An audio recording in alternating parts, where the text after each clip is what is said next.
Avec grand plaisir qu'on retrouve notre conseillère d'orientation, Marie-Michel, qui est avec nous. Bonjour. Bonjour. On va se parler de recherche d'emploi cette semaine. Est-ce que dans un contexte comme on connaît, c'est encore plus difficile? Comment ça se passe? En fait, ça dépend. Hein. Il y a des secteurs qui évoluent très, très bien.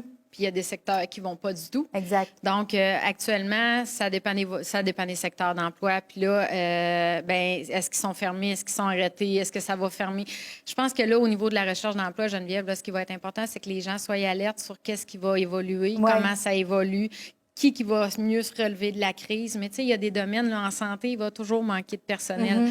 Donc, ceux qui ont des compétences, ils vont avoir plus de facilité à se trouver un emploi dans ces secteurs-là. Si les milieux manufacturiers qui ferment, tout ça est en mouvement, là, présentement. Ceux qui nous écoutent puis qui disent, OK, je comprends que dans mon secteur, présentement, ça se bouscule pas aux portes là, pour les demandes d'emploi, mais moi, c'est ça qui me passionne. Je suis d'accord pour aller faire autre chose en attendant, mais est-ce qu'on peut continuer d'être proactif dans le domaine qui nous intéresse, continuer d'envoyer peut-être un CV, une lettre, de dire, quand ça va reprendre, je suis là, je suis disponible. On continue-tu de faire ça ou si on se concentre ailleurs? Ça dépend des domaines. J'ai envie de te dire que la réponse à ça est très, très, très vaste et diversifiée, dans le sens où, là, ce qui arrive, là, c'est qu'il y a des gens qui vont avoir des plans de survie et non des projets de vie. Ouais. OK? Puis, on dit un plan de survie dans le sens où il y a des comptes à payer, il y a des bouches à nourrir, Exact. il y a assurer sa survie. Là. Les besoins de base de la pyramide de Maslow sont nécessaires. Sauf que quand on est dans un projet de survie comme ça, il faut se donner un échéancier pour justement, tu sais, on parlait de planification stratégique, pour pas rester pris là et voir à long terme. Tu sais, il y a beaucoup, le ministre, c'est Dubé, le ministre de l'Emploi, qui a offert des montants pour les réorientations de carrière pour les secteurs les plus durement affectés présentement. Il y a une chose que je trouve déplorable dans le projet, c'est que les conseillers d'orientation, notre profession, n'a même pas été inclus dans ces démarches-là. OK. Oui. Alors que, normalement, c'est notre profession d'aider les gens à se réorienter. Et dans ces secteurs d'activité-là qui sont durement touchés, tu as beaucoup de gens qui se réorientent, pas par choix. Ils subissent le choix.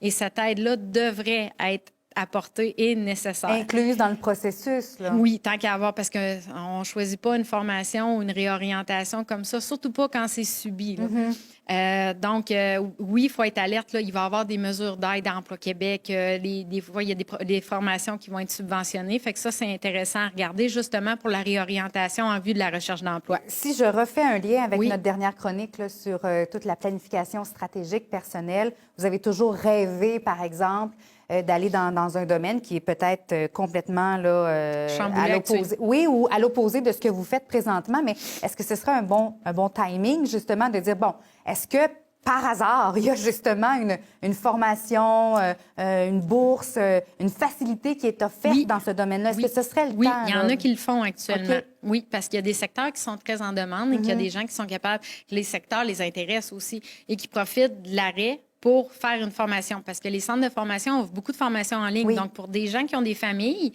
c'est avantageux pour le moment. Puis ça, les centres de formation, actuellement, ils débordent de demandes. Donc, oui, c'est un bon moment. Puis en même temps, ça empêche d'avoir un trou dans son CV. Parce qu'on a perdu notre emploi. Fait que quand c'est possible, c'est une belle stratégie, mais c'est toujours du cas par cas. Oui, puis c'est quand même un gros changement dans une vie. Certains vont peut-être dire, non, moi, je préfère dans une crise comme celle-là, garder la sécurité. J'ai mon emploi depuis 10 ans, 15 ans, 20 ans. Elle a tout changé, même s'il y a des facilités au niveau des sous et tout ça. Si pour la personne, c'est une valeur qui est essentielle, là, comme quand on parlait de planification stratégique, vous gardez votre sécurité. C'est essentiel. Allez pas vous bousculer dans une période qu'on vit présentement. Là, par rapport à ça, c'est important de mettre son CV à jour.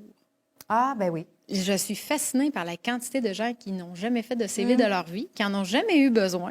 Il y a des secteurs d'activité où souvent les CV, c'est pas demandé. Oui, c'est vrai. Puis, de prendre le temps de faire un CV, de le mettre à jour et de bien le faire. Parce que votre curriculum vitae, là, c'est la première photo que vous offrez de vous à un employeur. Donc, il faut que ça soit bien fait. Il y a plein de sites Internet qui aident, avec des modèles, des lettres de présentation. Puis, vous pouvez faire appel à des organismes communautaires ou des professionnels qui peuvent vous aider à faire votre CV. Là, tu m'amènes sur lettre de présentation. Là, je veux juste garder quelques instants là-dessus.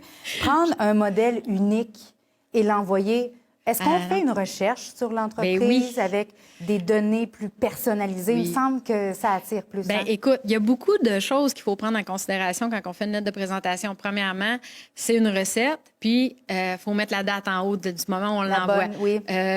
Ça va l'air... c'est pas banal, là. Si la dernière fois vous l'avez envoyé, c'est le 8 juillet 2018, puis que là, vous l'envoyez présentement... Oui, ça va être remarqué. Puis ça, c'est des choses qu'on voit souvent. C'est Madame Hébert, puis dans le bas, vous finissez avec Monsieur Goulet. Ouais.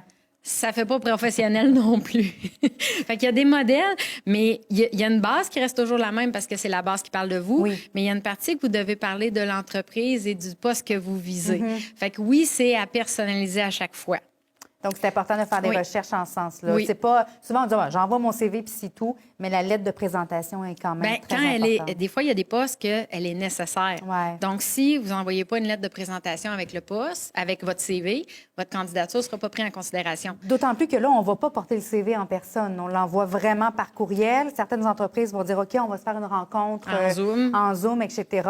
Ça, c'est important aussi, peut-être de choisir le bon décor, le bon moment. Parce que... Oui, avec les enfants, les chiens qui jappent. Là. Mais de plus en plus, de toute façon, c'est par envoi, par courriel. Si vous faites affaire avec des compagnies de recrutement, comme, je ne sais pas, moi, dans la région ici, c'est PME Partenaires, Cameron Ressources Humaines, si vous avez Groupe Perspective, Ancia, Novo, Job Illico, il y a beaucoup de sites où on dépose son CV en pièce jointe. Puis après ça, les recruteurs communiquent avec vous.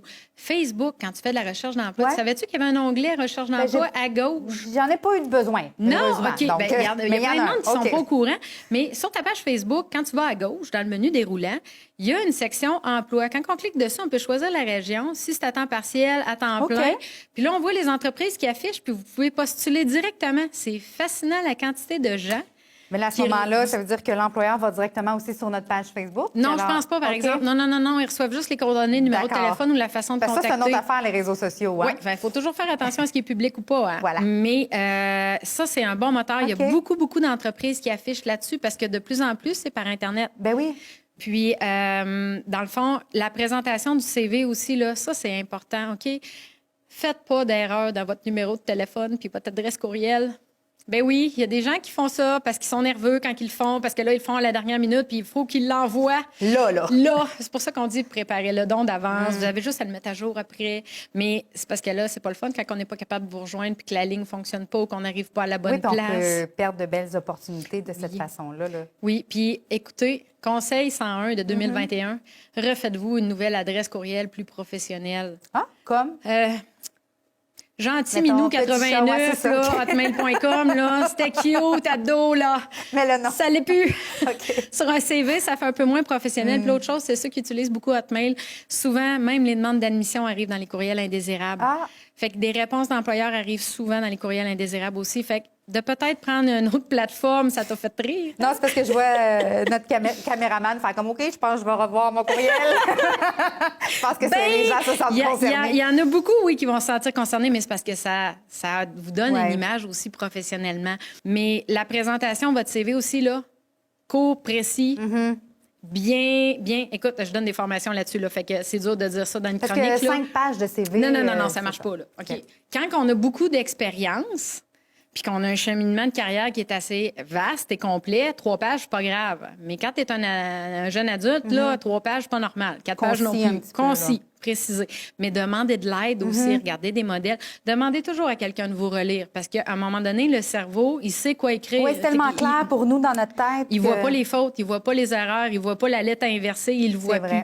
Donc, c'est super important. Puis, d'être cohérent dans ses dates d'emploi. Oui. Puis là, il y a en ordre. Il y a des gens, des fois, qui vivent très mal. J'ai un trou de 10 ans dans mon CV. Oui, mais t'as fait quoi? Ben, j'ai eu mes enfants. Oui, mais c'est correct. Ouais. Ça s'explique. Au pire, tu peux marquer gestionnaire de la vie familiale. Oh, j'aime bien! Gestionnaire de la vie familiale. Oui, mais c'est parce que tu t'étais occupé. Ouais. Il y en a qui ont... Puis tout s'explique en entrevue. Hein? Il y en a qui ont eu des accidents. Il y en a qui ont été malades. Il y en a qui ont pris le temps de prendre... Les priorités qui ont pris familiales. soin d'un membre de la famille. Tout à fait. Tout s'explique. Il ne faut pas avoir un malaise quand il y a un trou dans son CV. C'est l'explication après qui va être importante. Merci, Marie-Michel. Ça me fait plaisir, Geneviève.